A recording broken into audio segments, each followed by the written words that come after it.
Hey guys, it's Cal here from KR Sabers. So this is the official launch of the Revenge Hilt. So Hilt obviously heavily inspired by Darth Maul's in episode 1, The Phantom Menace.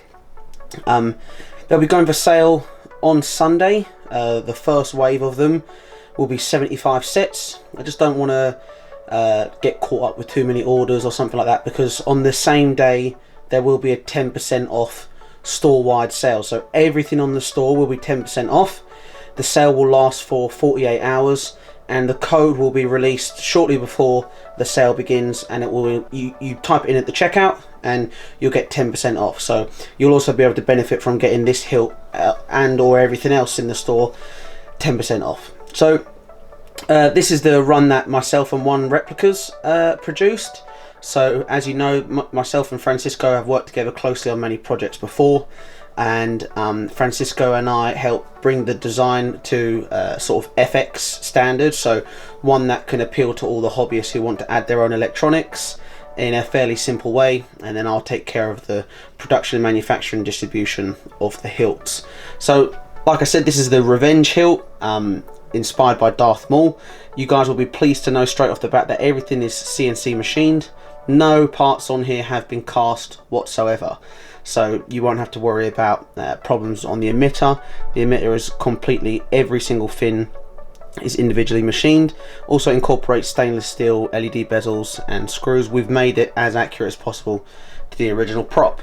There are a few common questions that are going to be asked, which I'm going to use this video to cover. So first big question is, can the hilt be split in two? The answer is no. The original prop was one piece. It was never a two-piece saber. It was never meant to come apart. I know there's a common misconception because the Hasbro FX versions came apart, but that was simply for a logistical sort of advantage.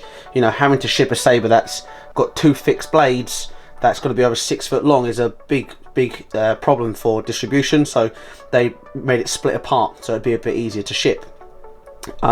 Also in the film, his saber's cut in half, and that's the only time you ever really see the saber in its single configuration, or like the MR version, which is battle damaged.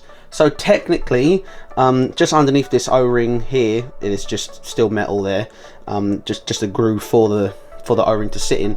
You can take a saw and cut it. That's no problem at all. If I show you the emitters, they just unscrew like that on either end.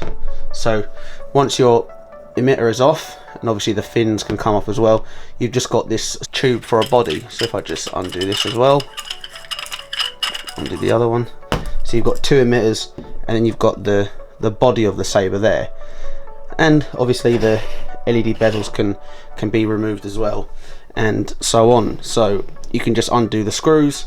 The buttons, every single button on here is a 3-piece assembly. When I say 3-piece assembly, is that the button consists of 3 parts. You have the actual actuator, you have a screw which enables that travel, and then you've got a holder for it. So if I unscrew one of the buttons to give you an example,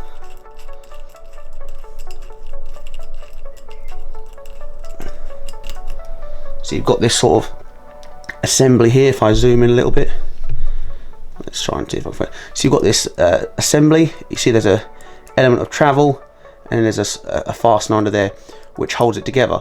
So Goth 3 Designs is currently designing the chassis for this, and obviously it will incorporate a plunger to press a switch that's on the chassis.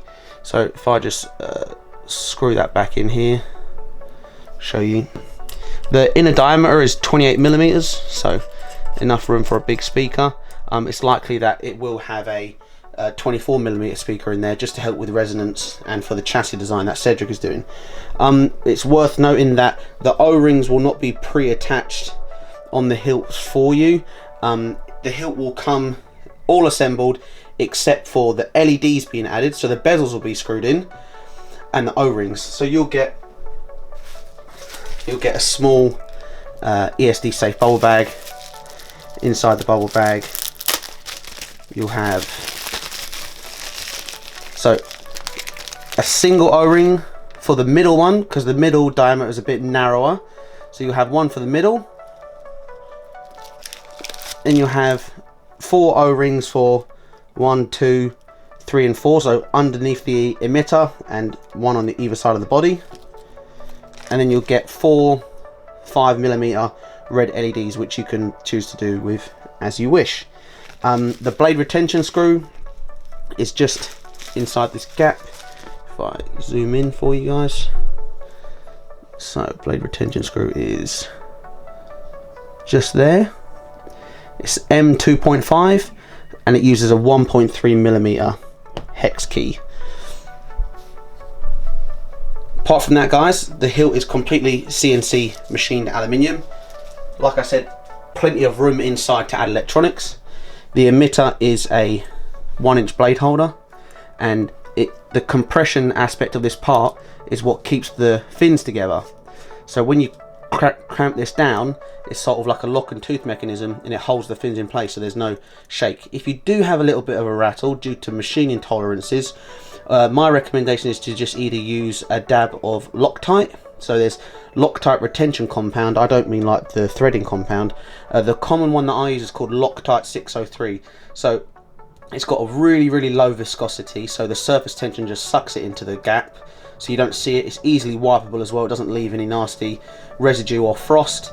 And you leave it for about sort of 10 minutes and it will really create a nice bond. And then if you ever need to break the bond, you can just bake the part and it breaks the bond completely in your oven. So Loctite 603 if you've got a little bit of shaky parts, and that will reduce all vibrations and act as a good retention compound. Obviously you can use super glue as well, but I'm not a big fan of the super glue because it leaves a frost. So if you can use Loctite 603, it's cheap to get. So it comes in a red bottle, you can get it on Amazon, really cheap, and that stuff's useful not just for this specifically, but having it as part of the hobby as well, because you can lock things that you can just break the bond at a later time. Okay, so the emitters are also pre-anodized black, so you don't need to worry about painting the emitters, they're already done. The body on the original prop from the reference material that we have of the screen used props wasn't painted. It was just very grimy and sort of weathered. So if you want to do your own weathering and painting on this, you can, of course. And that's pretty much everything that I can think of with regard to the prop. Like I said, if you do want to cut it in half to have it as 2 separate pieces, you can cut it in half. My friend Devin has designed a steel printed sort of like end piece. His name's Devin Clark. He runs a page on Facebook called Saber Trader. You can technically speak to him and he can share the file or share the link to order this end cap, and that end cap can give you sort of a more decorative version to the end of your cut off saber, because that's how it looks on the MR prop as well. So like I said, guys, they're launching on Sunday at 3 PM on the saberarmory.com. I'll be sharing a link for that, and I think you guys will be really pleased with it. I know that some of you have bought quite a few Darth Maul hilts, but I'd like to hope that this one stands out from the rest, and you guys will have ample space for a chassis, which is currently being designed at the moment by Cedric of Goth 3 Designs. So I hope that covers everything, guys. If you do have any more questions, just hold out until the listing goes live on Sunday, because I'll be writing out a whole host of information on there for you guys to read. But until now, hopefully this gives you a small taster of what's to come. And thanks again, as always, for watching and the support that you give to the Saber Armory and Chaos Sabers. And I really look forward to seeing what you guys do with these hilts in installing them and adding fancy crystal chambers and stuff like that. I'm really excited to see. So thanks again, as always, and I'll catch you on the next video.